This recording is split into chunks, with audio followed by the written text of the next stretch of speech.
네, 말씀드렸던 대로 윤석열 대통령이 취임한 지 1주년이 됐고요. 국민의힘 최영두 의원이 스튜디오에 입장을 했습니다. 1년간의 성과, 한계가 있는지 들을 수 있는지 궁금해지는데 먼저 인사부터 드리겠습니다. 어서 오십시오. 네, 안녕하십니까. 예, 그리고 경남도민일보 이창원 기자도 함께하겠습니다. 네, 이사님 반갑습니다. 예, 두 분 반갑습니다. 먼저 의원님께 간단한 인사를 드리면은 오늘 굉장히 좀 뜻깊은 날이지 않습니까? 맞습니다. 예, 기분 좋게 뉴스도 보시고 하셨을 텐데 그 태영호 최고위원 얘기도 있어가지고 약간 좀 1주년 의미가 덮이는 거 아닌가? 저는 그런 생각이 들었거든요. 오늘 하루 좀 어떻게 보내셨습니까?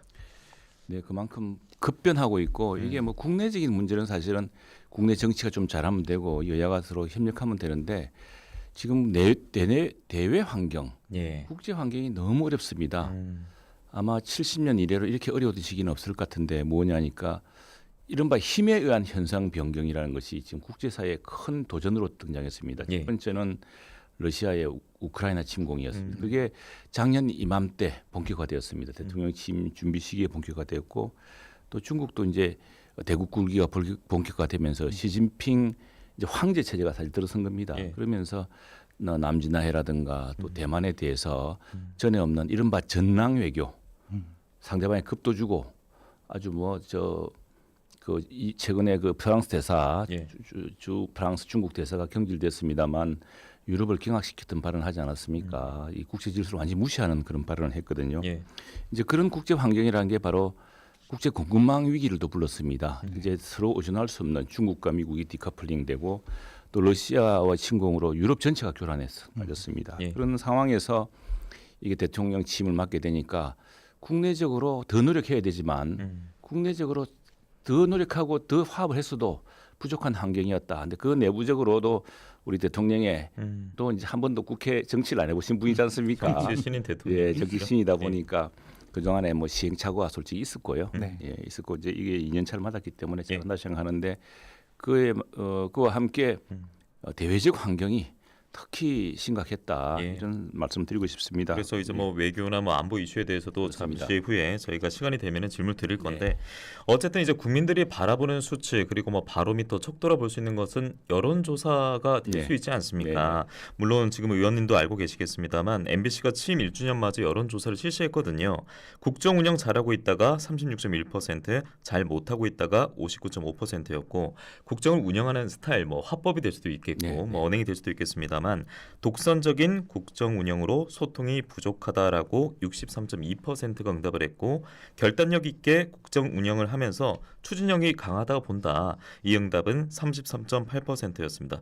그러니까 부정 평가가 6이고 긍정이 4. 요 정도 비율로 보이는 것 같은데 이 결과에 대해서는 그러면 어떻게 좀 받아들이십니까?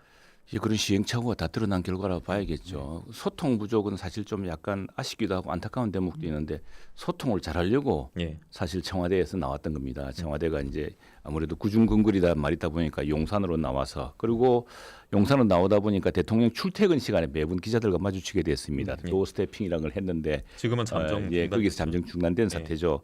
처음에 대통령도 노력을 많이 했습니다. 그러나 이게 상황이라는 게 또 여야 상황이라는 게 있고 지금 우리 여당이 모든 것은 여당의 책임이고 대통령의 책임입니다만 의석수가 너무 부족합니다. 여소야대 형국을 말씀하시는 야당은 또 마침 야당 대표가 사법 리스크에 있는 바람에 야당의 총 자원이 지금 사법 리스크 방탄에 동원되는 것 아니냐 이런 걱정을 좀 하고 있는 건데 그런 와중에서도 대통령은 보다 세련된 화법으로 국민들을 또 설득해야겠죠. 그러나 저는 1년 차 실망스럽습니다만 국민들에게 말씀드리고 싶은 것은 끝날 때까지 끝난 것이 아니니까 결국 우리 대통령은 단임제입니다. 단임제여서 5년 내에 우리나라가 준비해야 될 미래의 기반을 닦고 또 좀 종전에 흐트러졌던 것들을 바로잡는 그런 기틀을 잡는 게 중요합니다. 그래서 대통령 1년 차 임기로 보자면은 사실은 제일 비슷한 게 노무현 대통령 때 같다는 느낌이 됩니다. 노무현 대통령 때는 더 낮았습니다. 더 낮았지만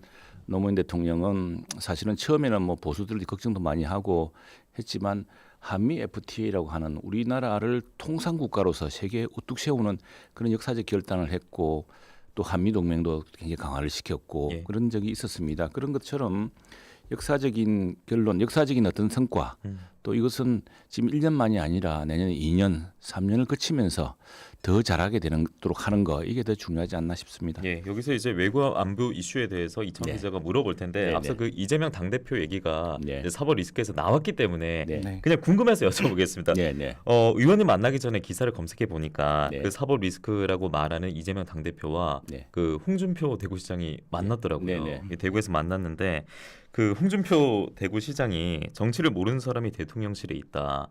앞서 이제 백분 토론할 때도 정치 신인을 뽑아놓고 대통령을 뽑아놓고 노련함을 요구하고 있는 거 아니냐 이렇게 말을 하지 않았습니까? 예, 예. 약간 연장선에 있는 것 같은데 예. 대외적인 뭐 큰 격변이라든지 예. 위기뿐만 아니라 예. 또 국민의힘도 대통령에게는 중요한 당이잖아요. 예. 이 당 내에서도 다른 이견이 있는데 이에 대해서 좀 어떻게 생각하시는지 듣고 다음 질문 가겠습니다. 저는 아쉬운 대목이 있습니다. 사실 이재명 대표와 또 대통령께서 만나실 수도 있었고 만날 수도 있었습니다. 근데 그게 이제 틀어진 게 순방 미국 방미 때 있었던 사고를 가지고서 사실은 그때 이제 그 MBC 서울 MBC가 연루돼 있습니다만 예. 관련해서 네. 예. 그 미국 없는 말에 미국을 넣고 해서 마치 대통령이 미국 의회와 미국 대 지도자를 조롱한 것처럼 자막을 내놓고 했습니다. 그때 처음에 이재명 대표는 처음에는 그 대통령실 설명이 맞을 수 있겠다 우리가 잘못 들을 수 있겠다고 했습니다.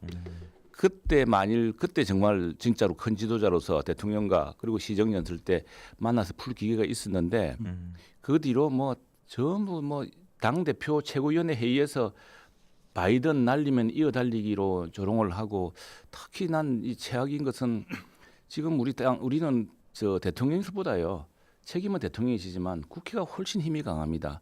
국회가 막았으면 아무것도 못하고 국회가 추진하면 대통령이 또 막지 못합니다. 그런 상황에서 조금 더 원숙한 어떤 지금 야당 지도자 특히 다수당이니까 국회에서는 여당이라는 게 의미가 없습니다. 국회에서는 다수당이 더 중요합니다. 다수당의 리더십이 아쉽고 그 시기에 좀 지혜롭게 풀었으면 좋겠는데 그러고 나서 이제 그 야당에서는 특히 대통령 부인에 대한 지나치다 싶을 스토킹 수준 정도의 어떤 이렇게 마치 뭐 아주 약한 고리를 찾은 것처럼 계속 공격하는 것들 이런 것들이 여야 관계 특히 대통령실과 관계를 좀 나쁘게 한 것 같은데 새로운 이제 야당 원내 지도부하고 만나게 될 테고 지난번에도 사실 10월달에 그 시정연설 계기에 야당 지도부를 만날 계기가 있었습니다. 그때 야당 지도부가 거부를 해버렸죠. 그런 밤에 못 만났는데 또 계기가 있을 거로 생각합니다. 네, 뭐 어쨌든 리더십을 지니고 있는 대통령이기 그렇습니다. 때문에 뭐 그 네. 대목에 있어서는 아무래도 좀 대통령에게 아쉬운 부분도 있는 것 그렇겠죠. 같다라는 저는 네. 예, 생각을 갖고 있습니다. 네.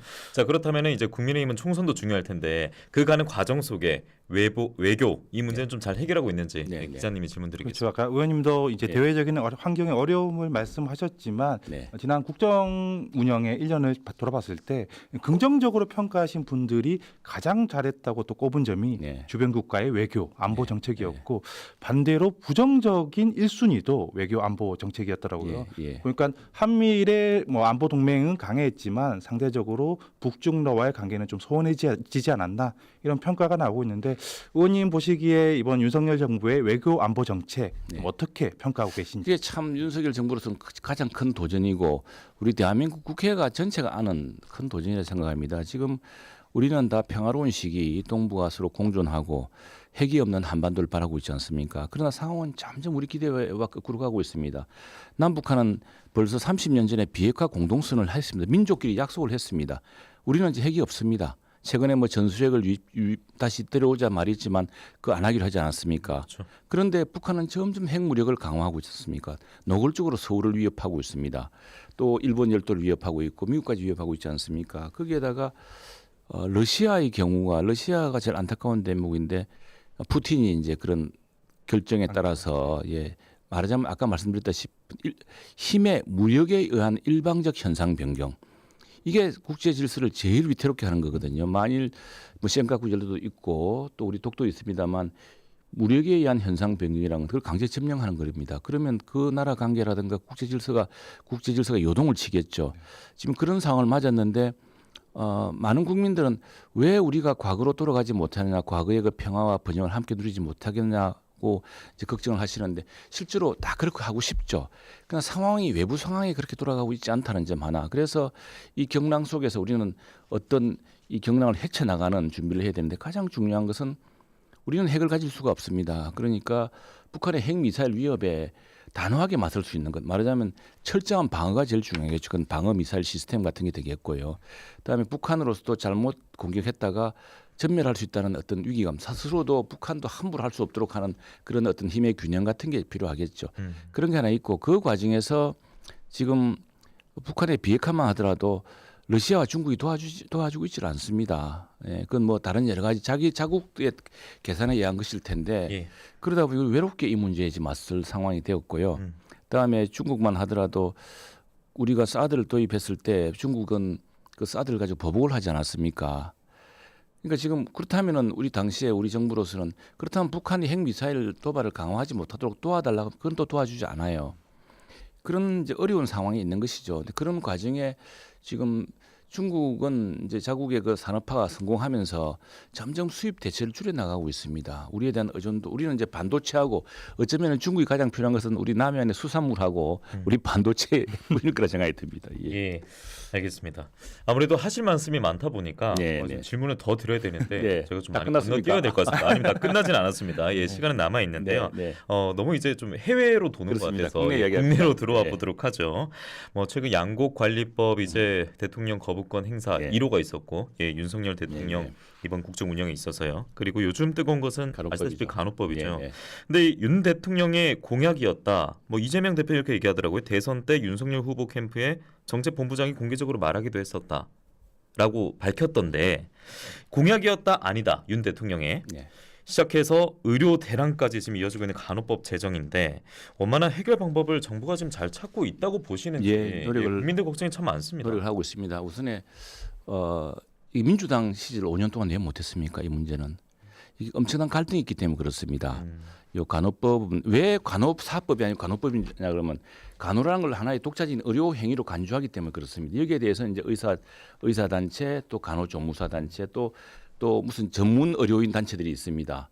이런 단체들에서 이 의료 영역 침범 아니냐라는 걱정이 생기는데 그래서 저희들은 처음부터 이 문제가 그런 마찰이 없이 왜냐하면은 의료라는 것은 한 팀이 되어야 되거든요. 한 팀이 아니고서는 우리 그 팬데믹 극복하지 못하지 않았겠습니까? 그리고 또 의료 발전에 따라서 의료 영역이 계속 확장될 겁니다. 그때 새로운 의료 영역에서는 협조 시스템을 구축해야 되는데 지금 한 지점만 가지고 딱 부딪히고 있는 것이고 바로 이것 때문에 지난 5년 동안 민주당이 정권과 다수당을 다 쥐고 있으면서도 처리하지 못했던 겁니다. 당시에 민주당도 이 공약이었느냐? 저는 그렇지 않아요. 우리 당도 이 공약은 아니었고 이런 어려움을 알기 때문에 그렇습니다. 원래 여야가 합의된 사안이 아니었던 거예요. 그렇죠. 예, 아니었습니다. 아니었고 이제 거기에 우리 당에는 이제 최연숙 의원이라고 간호사 출신 의원님이 계십니다. 예. 이 의원님이 이제 우리 당 입장과는 달리 우리 당 입장은 간호법을 반대하는 것이 아니라 이게 큰 의료 대란, 의료 영역을 둘러싼 분쟁을 불러일으키고 있으니 이 문제를 합리적으로 대안을 찾자. 우리가 네. 의료가 크게 발전하면서 한 팀으로 가야지 이게 다 각각 의벽을 주장하고 나누고 하면은 이게 어떻게 하게 되냐. 그리고 당장 지금 뭐 파업을 불사하겠다고 하니 민주당 지난 5년 동안 문재인 대통령 5년 동안 못했던 이유도 바로 그런 것 때문입니다. 그런 것 때문이었고 양곡관리법 역시 마찬가지입니다. 저희들도 우리 지역에 마산 아프만 하더라도 4개 면이 농업지역 아닙니까? 그러면은 당연히 그동안 이번 정부도 그 쌀값이 떨어질까봐 시장 격리 조치를 했고요. 돈을 많이 투입을 했습니다. 했는데 왜 지난 5년 동안 그럼 민주당이 대통령이고 민주당이 다수당일 때 못했느냐? 이제 우리 정부가 고민하는 거 그 여당이 되면 똑같이 고민하는 게 있습니다. 이럴 경우에 쌀 농사가 요즘 기계화되어 능농화가 제일 쉽습니다. 이 쌀이 많아지면은 이 쌀을 우리 많이 먹지 않기 때문에 어딘가 보관을 해야 되고 보관비가 또 들고 그래서 가급적 쌀 대신 다른 예컨대 가루쌀 같은 것을 생산하도록 권장을 한다거나 해서 생산 조절을 하려고 합니다. 그래서 민주당 의원들도 생산 조절 방안으로 이걸 쓰자고 하지만 그러나 어느 범위 내에서는 쌀을 무조건 구매해 주게 돼 있으면 생산 조절이 어렵다는 것이 논리였고 그래서 지금 저도 오늘 서울에서 이때 가장 강경하게 주장했던 민주당의 신정훈 의원과 지금 다른 해법을 찾아보자. 농지법이라든가 예컨대 농지법을 통해서 쌀 농사뿐 아니라 영농을 다양화할 수 있는 그런 인센티브를 주는 방안 같은 걸 연구해 보자고 하는데 이건 지난 정부 5년 내에 못했던 다 이유가 있는 거거든요. 이 이슈가 어제 오늘 갑자기 터진 게 아닙니다. 지난 5년 10년 넘은 현안인데 다 해결되지 못했던 이유가 있는데 그 그러면 문제를 민주당이 지금 그걸 두고 공격을 하는 것에 있어서는 이해를 못하겠다는 그렇습니다. 그건 입장이시겠네요. 상당히 정략적이죠. 그건 뭐 우리 민주당 전체 결정한 것이라보다는 이재명 당 대표 지도부가 결정한 겁니다. 그러니까 이거는 특정 네. 직역을 두고 너무 정무적으로 접근한다 이렇게 그렇습니다. 바라보고 이건 뭐 전체적으로 그 정치적으로 이 문제에 접근했다고 저는 봅니다. 예. 알겠습니다. 지금 제일 듣기 싫은 말씀 하나 드릴까요? 네네. 예, 시간이 얼마 안 남았어요. 아 그렇습니까? 예, 1분 10초 정도 남아 있는데 네. 어떻게 뭐 마무리 말씀을 듣도록 할까요? 아니면 추가 질문 있으십니까? 그럼 제가 한 가지만 네, 1분 정도 할게요. 네. 시간 있습니다. 네. 그 사천의 우주 항공청 네. 설립이 아무래도 경남에서 주요 이슈인데 음. 지금 뭐 도민을 비롯해서 많은 네. 국민들이 조금 헷갈려 하시는 것 같아요. 네. 과연 사천에 올 수 있느냐? 예. 특히 민주당에서 이 우주항공청 이 특별법에 반하는 좀 대체 법안까지 마련하면서 많은 도민들이 좀 우려를 나타내고 있습니다. 그 점에서는 우리 윤석열 대통령 믿으셔도 좋을 것 같습니다. 그 단호하게 이 사천의 우주항공청을 결정했고 지금 뭐 다른 지역에서 엄청나게 많은 반발과 있지만 그걸 추진하겠다고 지금 하고 있지 않습니까? 그 점에서는 강단을 믿으셔도 좋을 것 같습니다. 예, 그리고 우리는 여기에 지금 하나 에어로스페이스라고 하는 또 우주 산업을 종합적인 제조 기업이 하나 있고요. 예. 예, 또 사천에도 또 여러 그 관련 기업들이 있지 않습니까? 카이도 있고 해서 좋은 조건이 있기 때문에 네. 많이 될 겁니다. 예, 네. 뭐 박완수 지사도 그런 얘기를 했었고 네, 네. 박통식 사천시장도 확신에 네. 깃든 그런 말씀을 하셨기 때문에 네. 오늘 의원도 곁들여 주셨잖아요. 네. 예, 사천 시민분들은 걱정 안 하시고 경남 열심히 전체가 하겠습니다. 걱정이 됩니다. 경남 전체 입을 모아야 됩니다. 시간이 안타까울 뿐입니다. 국민의힘 최영두 의원과 함께했고 여기서 보내드리겠습니다. 오늘 너무 고맙습니다. 네, 감사합니다. 있습니다. 네, 저희는